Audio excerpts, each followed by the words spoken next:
Hi, welcome. I come to you this week from Minneapolis, where I am having the delightful experience of getting to know my 2-week-old granddaughter, Bess, and of spending time with her two older brothers. As in Cleveland, the hints of spring are beginning to tease us, even as winter continues to blow cold, snowy, and icy. This has been a hard week to think of anything other than the cold, bleak, and difficult days of winter as our world is facing threats that make us feel as cold and desolate as the most blustery winter's day. But let us put that aside for a moment, all of our wintry reflections. That is the beauty of our meditative practice. It temporarily allows us to remove ourselves from the concern we cannot help but feel by virtue of living in this world. As we cannot, however, alone solve any of the difficulties perhaps preoccupying us, and so many, our practice gives us the opportunity to be present, compassionate, and focused. Forgive me. I just, um, and focused on the people, situations, and dilemmas that are an immediate part of our lives, and to handle with greater equanimity all of the stresses that beleaguer us. So let us take up our first break to breathe. Let's take our meditative postures. I'm in a different chair than usual, but still putting my feet hopefully firmly on the ground and sitting. I always sit on the front half of the chair, attentively, but with some ease and with our arms relaxed and our hands resting gently in our laps. Most people who do this have their palms opened upwards in a kind of expansive gesture. And we might close our eyes, we might gaze softly, at, but unfocused, and let us take our inventory and try to release all of the stresses, all of the tensions, what I always call the holdings that we find inside of us. We may not even be aware of, but they are there. From our foreheads, where that kind of tension frequently manifests itself as headaches. But let us maybe just wrinkle our foreheads, try to wiggle our ears, release our jaws. And if a yawn comes, that's a good thing. That's a good thing. That means we are releasing and letting ourselves breathe a bit. Our necks, our shoulders, our arms, our hands. Let's wiggle our fingers. And continuing or going back into the inside, let us release our lungs, our tummies. Oh, they hold so much, our tummies, so much of our feelings, so many of our feelings, so much of our internal life, our waist, our hips as we go into our legs, and just try to let them go from the inside out. Our knees, we can move them back and forth a bit. Our lower legs, our ankles, we might twirl them, each one, wiggle our toes, lift our feet. And then let us take a deep, full breath, thinking about it as it goes in, thinking about the air filling us, filling all the places we've just released. We've just made room for the air to come in. Let's fill it. Fill those spaces. Oh, that feels so good. Fill up. So full. And even hold the breath for a moment. Can we squeeze in another tiny bit to some crevice, some forgotten corner, some place we haven't reached before? And we cannot hold it any longer. We release it. And take as much pleasure letting it out as we did bringing it in. And even rest at the bottom before we exert the effort once again to fill up. And just by thinking about this breath coming into us, we're concentrating. We're concentrating on something that is happening right now, right here, at no other time and no other place. And we can hold it, and we can feel it, and we can luxuriate in it, and then we can let it go. And all that while, we are present. We are present, thinking about nothing else but that intake. Feeling, just tracing it. That's why we trace it and try to feel it as it enters our mouths or our nostrils, as it goes down the backs of our throats, as we imagine it going into our lungs. We stay with it because it focuses us. It demands our attention. It gives us an image. Just to stay with the breath and to allow other thoughts to be quiet and not to intrude. And if they do, because they will, that's what thoughts do, let's try to just let them go. We can acknowledge that they are there, but not engage. Just let them go. They will return if they are important enough, or they will just go, and others will take their place. Let's take that full breath, following it along its path, holding it, enjoying it, feeling it fill our lungs, our bellies, our throats, and then letting it go.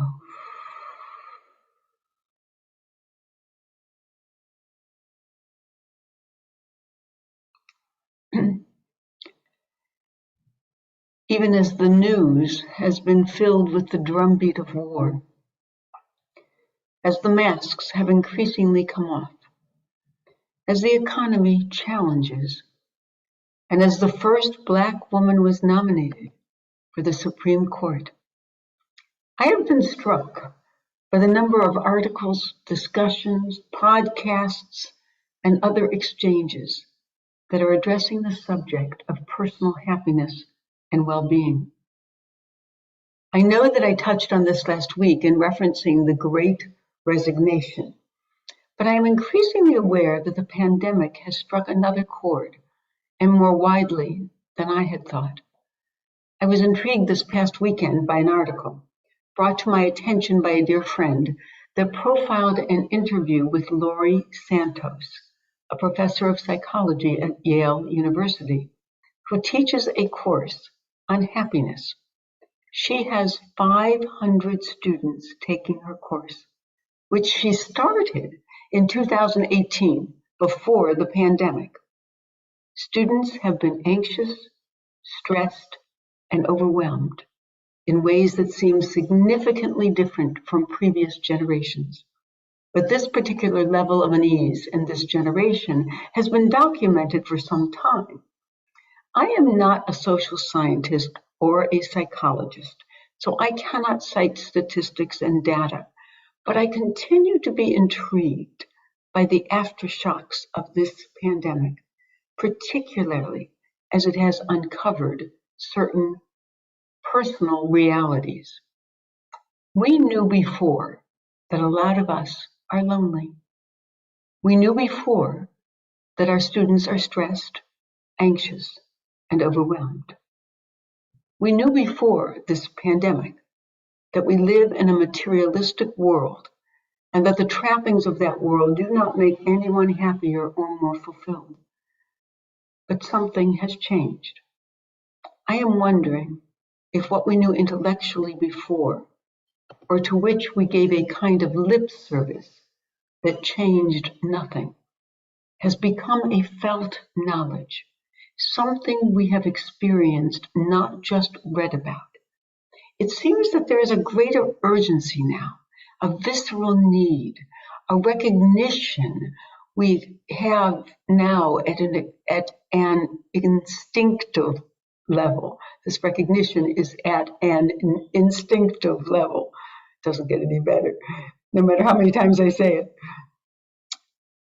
A few years ago, I had a wonderful teacher who taught me that the body doesn't lie. Think about that. The body doesn't lie. The mind can rationalize and analyze. It can talk us into what we think we want, but the body can't do that. How many times do we make a decision, and when it turns out badly, we find ourselves saying, I knew it wasn't right. I knew in my gut that it wasn't the right choice,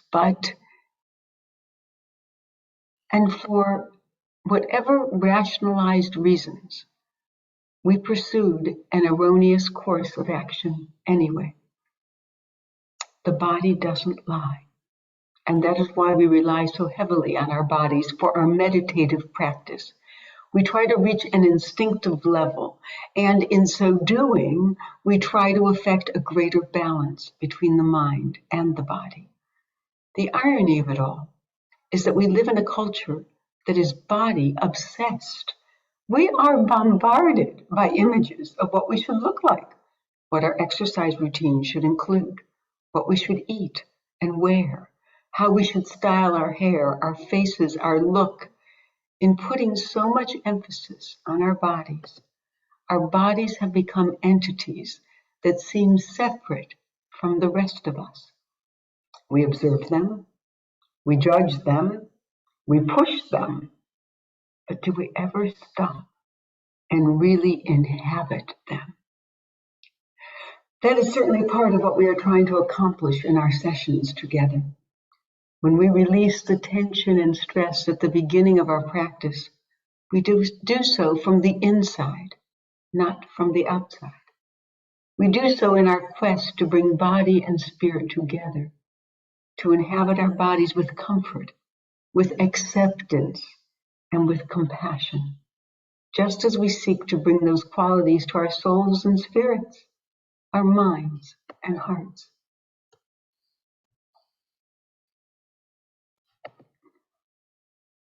Forgive me, I'm having some technological issues that are not getting better. Just, if you'll bear with me for one more second. Got it. At some point during the pandemic, because we could not run away from ourselves in the same way we were accustomed to doing, because we had to spend more time with ourselves, because our normal defenses no longer worked, we had to confront some hard truths, which I believe is why we are seeing so much material with suggestions for how to deal with our continuing anxieties, our sense of isolation, even with social restrictions lifted, our continuing unease, quite simply, our unhappiness. Interestingly, Laurie Santos identifies our instincts in this regard as being unhelpful. The example she uses is for dealing with the fatigue from a long day of work. We come home and want only to sit in front of a bad Netflix episode of some series because we think that will comfort us and make us feel good, when in fact, calling someone or volunteering our time would make us feel far better. All of the list of suggestions include doing something for someone else as an antidote to our sense of malaise. Another formulation identifies the other side of languishing as flourishing. You may have seen something about it, and suggests in order to reach a state of flourishing, one should look honestly at oneself. One should celebrate small things, practice gratitude, reach out to others, and find communities of common interest or activity. All of these seemingly small steps can be very helpful. I suppose it will come as no surprise that I find all of these suggestions already part of our Jewish faith and Jewish practice. Every year at the time of the High Holy Days, we look within and assess ourselves. Every day, the traditional Jew recites 100 blessings for everything from the sunrise to being able to get up in the morning, to the food we eat, the washing we do, the work we pursue, the health we enjoy, and the many small miracles of our everyday lives. Every one of those blessings expresses our awareness and our gratitude. More than anything, perhaps, Jews are commanded to behave a certain way. We are commanded to behave a certain way in the world that necessitates the doing of mitzvot, often acts of loving kindness towards others. There are no easy answers, but most of Judaism's proscriptions involve action of some kind. Our faith never tells us to be happy.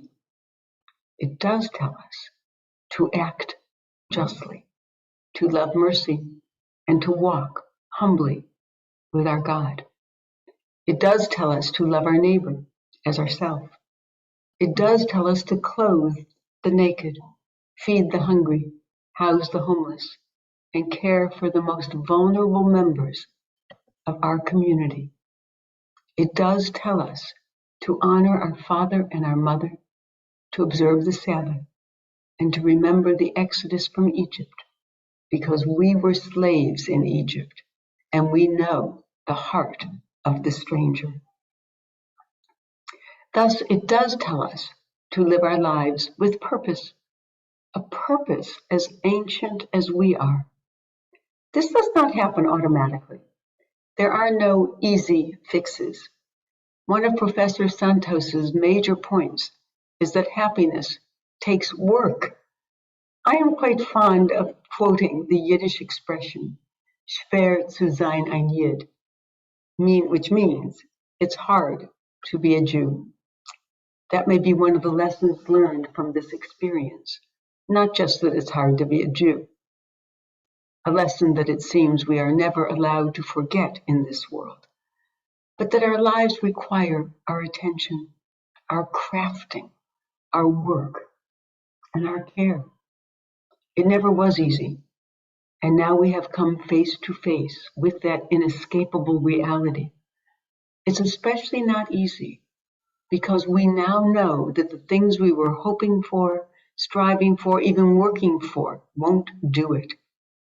And as a secular community, we haven't yet figured out what will. I'm not sure we ever will, but our faith gives us suggestions as to how to start.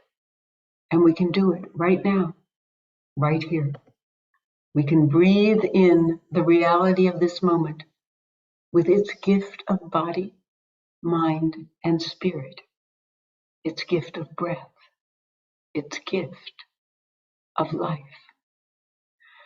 So let us assume our meditative places once again. We can more quickly take our positions and close our eyes and begin to breathe.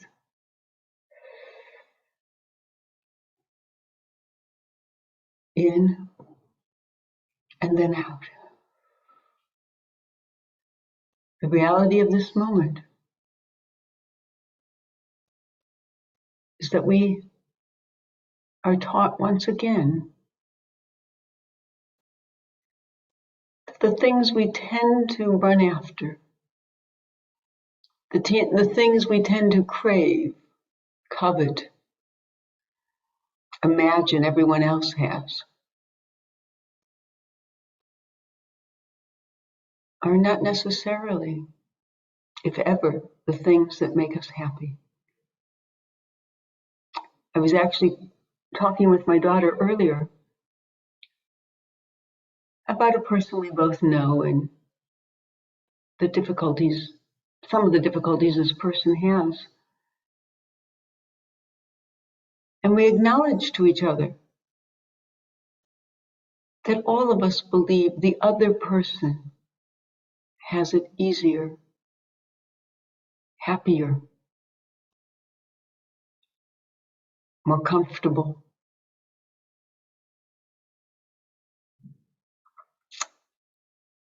And yet each of us has our own burdens to carry.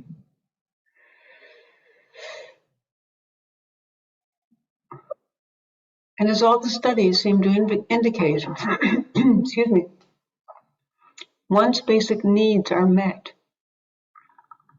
the amount of money we have increases our happiness infinitesimally. It's a sobering lesson, and one that dies, and the fantasy of it, that if we were more attractive, if we had more money, if we had a better job, if we had a better partner, if we had any number of things, that would be the key. That fantasy dies hard. So we breathe in this moment with its gifts and its challenges. This is the only time we will ever live this moment.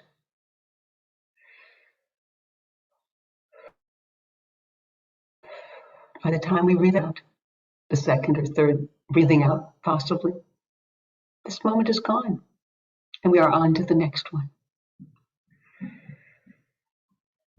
But if we are fully present in this moment, then we will have lived it the way we were meant to live it. I'm having a little bit of an interruption, so I will bring it to a conclusion. As I so often do, I find words penned by Mary Oliver to be insightful into the very issues we are considering. Let me just close the door.